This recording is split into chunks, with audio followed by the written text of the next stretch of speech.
Hello and welcome to the Lazy Kitchen. Today we are making a good old German recipe. It's a sweet and savory broth, potato, and cabbage dish of sorts. And I'm very excited about that. I had a German Oma. I spent a lot of time with her in the summer and she taught me to cook these good old pork recipes. She survived 2 World Wars and she was a very poor woman who cooked with onions, liver, cabbage, molasses, and vinegar. And I know you're all very sad that we're not going to cook liver today, but we are going to cook with pork and applesauce, which is how we're going to make the sweet part of the sweet and savory. For those of you who are new, I want to welcome you to the Lazy Kitchen. It's a space for people who don't know how to cook, who don't like to cook, who don't have time to cook, but they still want to put budget-friendly, healthy meal on the table. And we only have 3 rules. Rule number 1, lazy. We want to make everything in 10 minutes or less. No cut up, no prep, no cleanup. Rule number 2 is thrifty, in the sense that we want to make things as affordable as we can without losing nutritional value. And I will tell you exactly actually where I sourced the food that I'm using for this recipe and the cost of it. Rule number 3 is, and probably the most important rule is healthy. We want to use mostly unprocessed or minimally processed foods. We want to use real foods. And for our purposes, I'm going to define a balanced meal as a meal that has a complete protein, a meal that has at least 2 vegetables. That's often one of the hardest things to get in. And also a meal that has a healthy source of carbohydrates. Incidentally, I have celiac, so all my meals are going to be gluten-free. And a lot of the meals that we do are also naturally dairy-free, or if we do use dairy, they can easily be modified to be dairy-free. So today, the utensils that you need, I'm going to use my good old multifunction cooker. This is my old 6-quart Instapot. There are a lot of good brands out there, whatever you have. You don't need anything really fancy, but I would say that there are 2 things you want to have when you have one of these multifunction cookers. You want to have the ability to cook on high temperature, to saute things. In my case, I can either use the manual or the saute function. They give me about the same heat and they come on really quickly. And then you want to have the ability to turn that into slow cook with a good seal lid. A third option that I think is really nice, and I think most of the newer ones have them, is the delay start. So if you make this meal, let's say in the morning, and you want it to be ready when you get home around 6 o'clock, you can get the meal ready and then you can put the delay start to start about noon, and then it'll be perfectly ready for you when you get home. The ingredients today, these are the broths, nothing fancy. These I think came from Aldi. They are good old German broths. If you have a little extra money in the budget, try to get those that are most natural, organic, pasture raised. These were probably less than $5. I think they're right around $4. I've seen them recently. The vegetables, we're going to use some frozen chopped onions. This is half a bag left from the last recipe. A bag is about $1.20, so half a bag is going to be about 60 cents. Nothing added, just plain cut onions. We're going to use 2 different forms of cabbage. We're going to use a little bag of Brussels sprouts. These were about $2.50. They are frozen but not cooked, and there is no sauce, so they're really unprocessed, nice little veggie. And then I got a pack of raw coleslaw. These were about $1.90. It's red and white cabbage with a little bit of carrot. Then again, nothing added, plain vegetable. For the carbohydrates, we're going to use some good old plain mini potatoes. They're still in the bag. I just washed them in the bag actually. These potatoes are really nice. Number one, it's a totally healthy unprocessed foods. And those, if you get them small enough, pre-washed, you don't have to cut or do anything to them. You can just put them as such in the recipe. So it's kind of fun. And so the potatoes, maybe $3. I'm probably not even going to need to use the whole bag. I'll save a few potatoes for something else.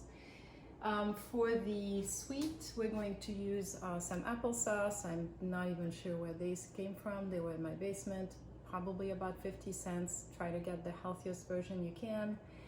And then we're going to use a little bit of broth. This is some organic bone broth. Keeps pretty well in the freezer once you open it for 3 or 4 weeks. And I probably am going to use maybe a third of it, something like, you know, half to a full cup. Depends on how juicy you like your recipe. Very good. And then we're gonna start by sauteing the vegetables. The oil, I don't really like olive oil with the sweet and savory. I have some good organic cold pressed avocado oil. That's what I'm gonna use. Just plain salt from my little stash of things here. The only condiment you may want to have for that one, if you have it, is sage. That's very traditionally something that German cooking will incorporate with pork and smoked pork. So I just happen to have this in my pantry. All right, so I'm going to press the saute button, and there it is.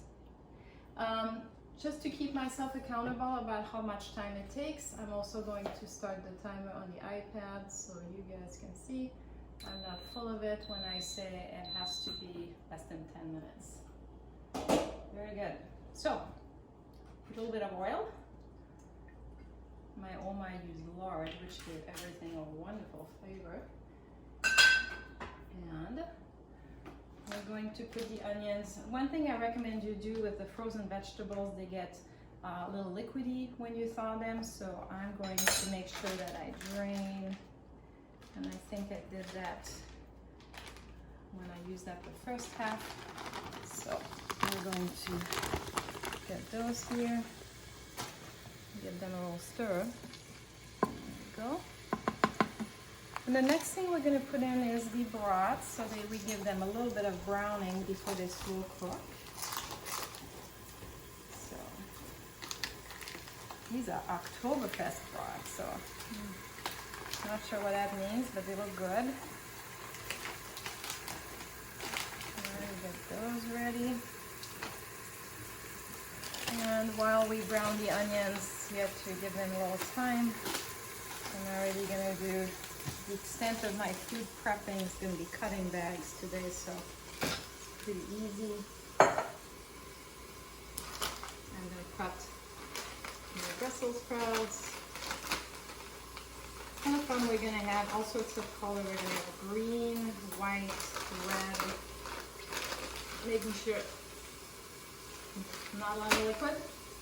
These guys are fresh, not a lot of liquid.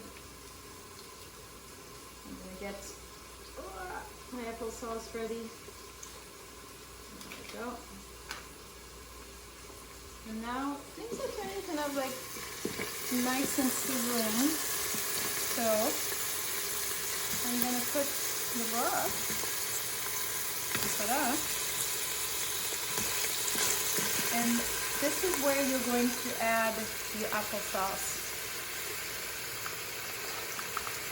Very good.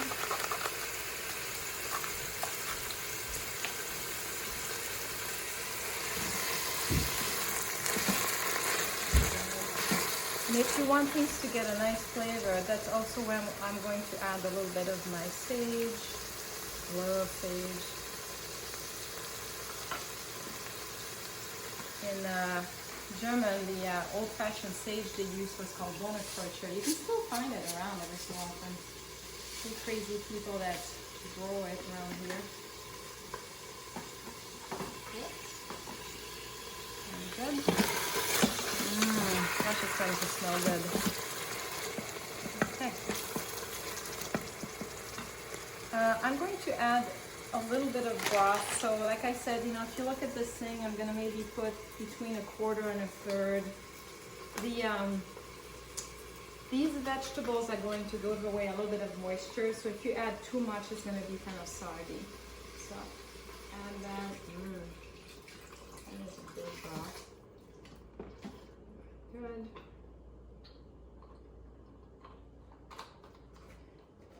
Okay. All right, let's get some veggies.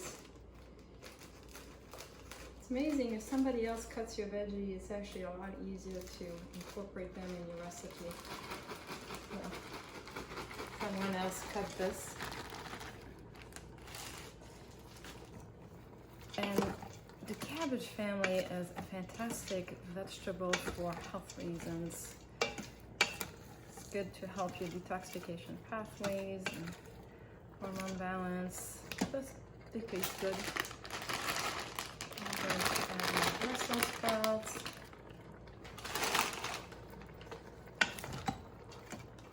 Very good. And then you're going to add the amount of potato that you want. If you like a lot of starch, you're going to add more potatoes. If you have a lot of hungry teenagers that are in every sport known to mankind and they come home and they want to eat you out of the house, you probably want to add a little extra potato. That's a nice filler for them.